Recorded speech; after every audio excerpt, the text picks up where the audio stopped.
Chapter 3, we're going to focus more on polynomial functions. In Chapter 2, we were looking at linear functions. On your exam, we had things such as slope and creating an equation of a line. So now we're going into some higher ordered functions.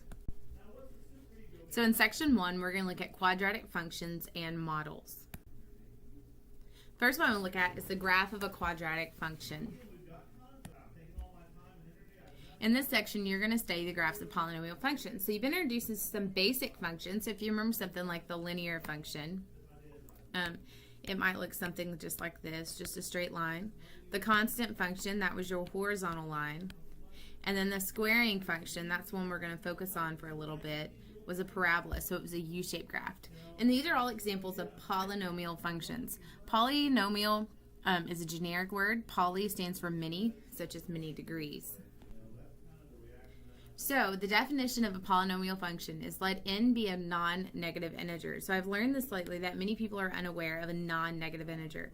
First of all, an integer is something such as -1, -2, -1, 0, 1, 2. And so if we're looking at non-negative, we're looking at 1, 2, etc., etc. So let n be 1, 2, 3, 4, 5, 6, etc. And let a sub n minus 1 be real numbers, such that the front one doesn't equal 0. So we call this a polynomial function with degree n. So just for your notes, I want to make sure that you have this written down because we're going to refer back to this, but don't let all these letters confuse you.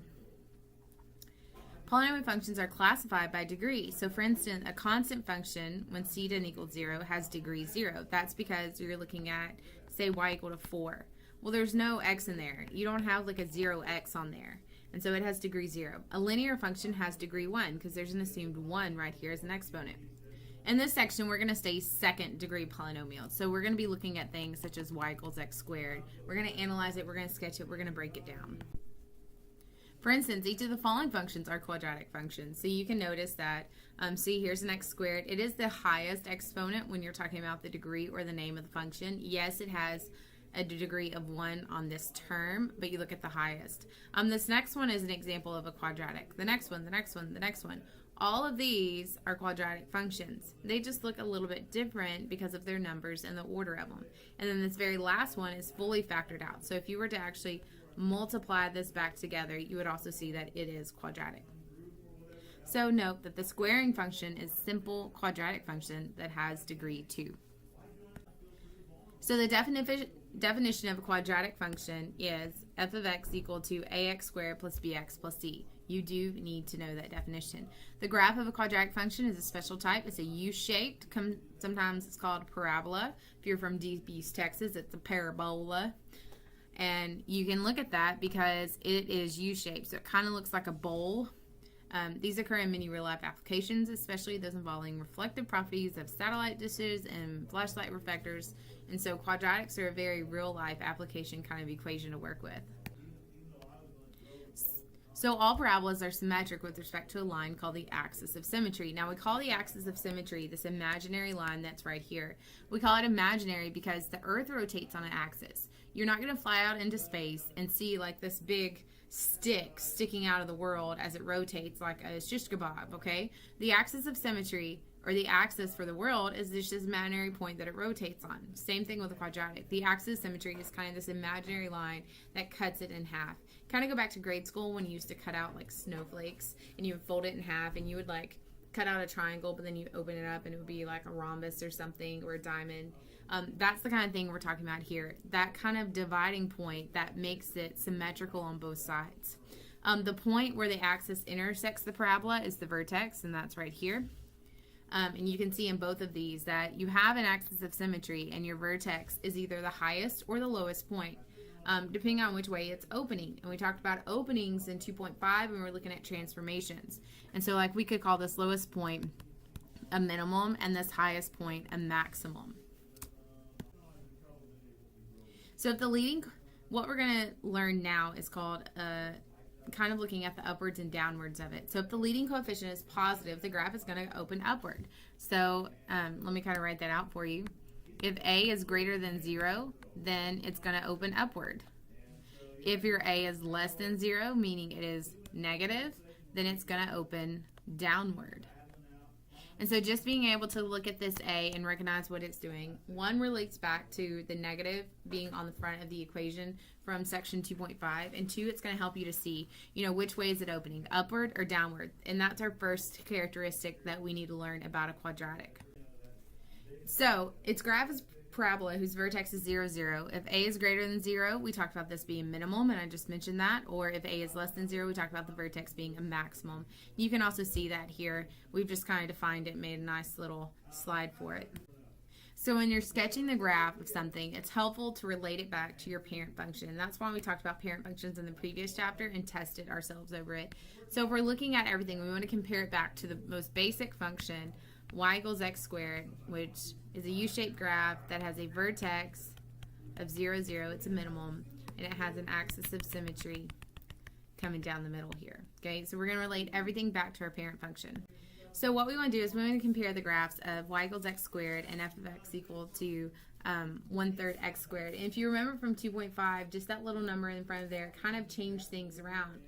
And so with this, we're going to compare the two, and we can see that it shrinks when it's at 1/3. You can see that it shrinks. I always think of it kind of becoming wider, but notice it still carries some same characteristics.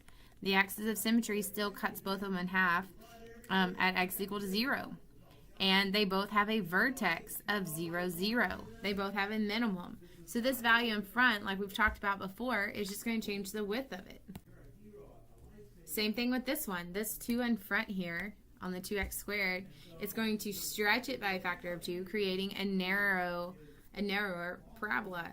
And so, again, we've got to remember our transformations. So in example 1, we know that the coefficient determines how widely the parabola of fx opens. And so if it's small, it opens more widely. If it's large, than if it is large. And they say absolute value because we've just noted that the negative in front just reflects it downward. So if you recall the different transformations from 2.5, these are all rigid transformations. So if we look at this figure 3.5, we're going to notice that the graphs of y equals x squared can be transformed to produce new graphs. So say we're looking at negative x squared plus 1. Well, okay, negative x squared plus 1, this negative flips it down, and this 1 moved it up 1. And so we can still notice that, look, now the new vertex is at 0, 1. Since it has been reflected, it is opening downward. And then we can remember again, the 2 on the inside, that is the opposite of what we think, so it moves it to the left 2. And then the 3 on the outside moved it down 3. But again, the vertex is what's been shifted. The width has not changed. And the axis of symmetry, notice, is still cutting it in half. So we need to focus on the standard form of quadratic function. So the standard form of quadratic function is this right here. Write this down, write this down. F of x equal to a x minus h squared plus k. So this form is especially convenient for sketching a parabola because it identifies the vertex of a parabola at hk. So if you know this equation right here, you can know the vertex. You pull your h, you pull your k, and also notice that there is a negative in here, so don't let that fool you be. So let's kind of work with this and pull some information out about our graphs. We're going to notice the upward and downward. You can notice that in the definition. We're going to be able to pull the vertex out, and our axis of symmetry is going to be at x equals h. So to find the x-intercepts of the graph of y equals ax squared plus bx plus c, we're going to solve it. Look, we're going to set it equals 0 like we did so many times in chapter 1. So if this doesn't factor, we use the quadratic formula to find the x-intercepts. So you take your quadratic, set it equals 0, and use any way possible to get that. But be aware that sometimes they don't have x-intercepts. So here are my object steps for working this out. 1, identify your coefficients. Identify what your a, b's, and c's are. Once you identify what your a, b's, and c's are, then you can find your axis. And there's a nice little formula for axis. It's negative b over 2a.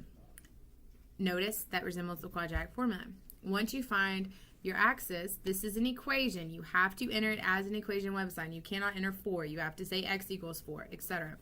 That's your x value. So then you plug that in right here for your vertex. Once you have your axis symmetry, you have your x value for your vertex. So in order to get the y value, you take that and plug it into your function. Then find your x-intercepts. Then pick really nice values to help you find one another.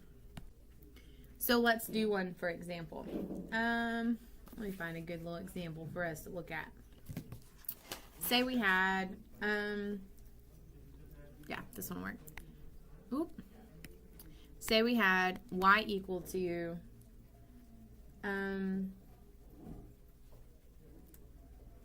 x squared minus 8x plus 6. I want to find us a good example that'll fit on my coordinate plane here. Okay, so if I'm looking at this, I'm going to follow my steps. So the first thing I'm going to do is I'm going to identify my a, b's, and c's. So a is 1 because there's if there's no number written here, it's a 1. B is -8 and C is 6. And notice I don't use any x's or variables in here. It's just the coefficients. Then to find my axis of symmetry, I'm going to say x equals -b over 2a, and I'm going to plug in what I know. So negative of -8 over 2 times 1. This gives me 8 over 2, which is 4. So I would say x equals 4 is my axis of symmetry.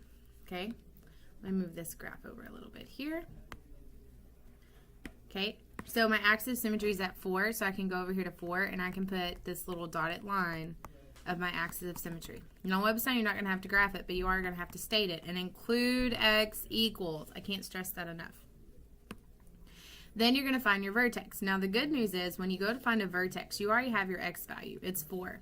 So in order to find the y value, you plug it back into your function. So I say y is equal to 4 squared minus 8 times 4 plus 6. So y is equal to 16 minus 32 plus 6.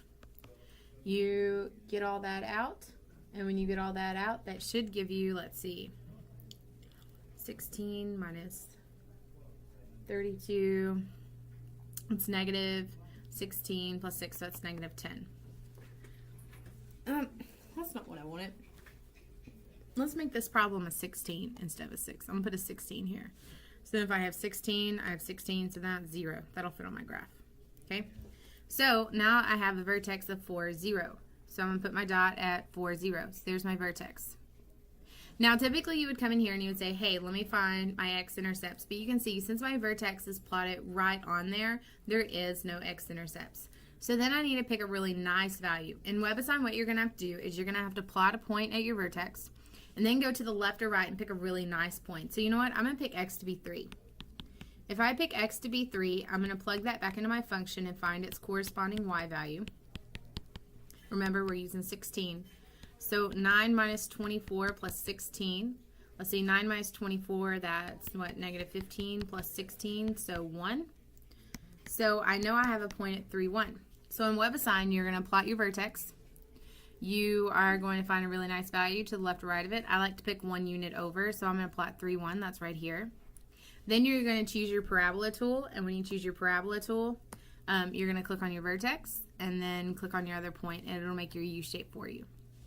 Okay, so I know this is mumbo jumbo here. It's kind of muddled up, but I wanted to show you the steps. So identify your A, B's, and C's. So there's step 1. Find your axis. There's step 2. Find your vertex, and that's by plugging it back in. That's step 3. Find your x-intercepts if there is any. Now read the instructions. If there is any on WebAssign, you have to type in N-O-N-E, comma, N-O-N-E. In this case, my vertex was my x-intercept. So in order to graph it, I have to pick another nice quote-unquote value, and that's just by picking 1 unit to the left or right. I would not come over here and pick 0.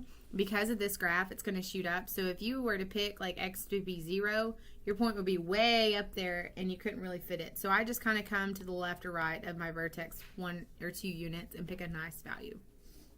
So I hope that helps with using the definition of a quadratic. Now, if it's written in standard form for a quadratic is y equals a x minus h squared plus k. So if that's the case, these are the really nice ones, because where's your axis of symmetry? X equals h. Where's your vertex? hk. And then you find a really nice value to the left or right of it. So let's do one of those. Here's my graph again. So I'm going to move it over this time before I start so I can kind of have some working room.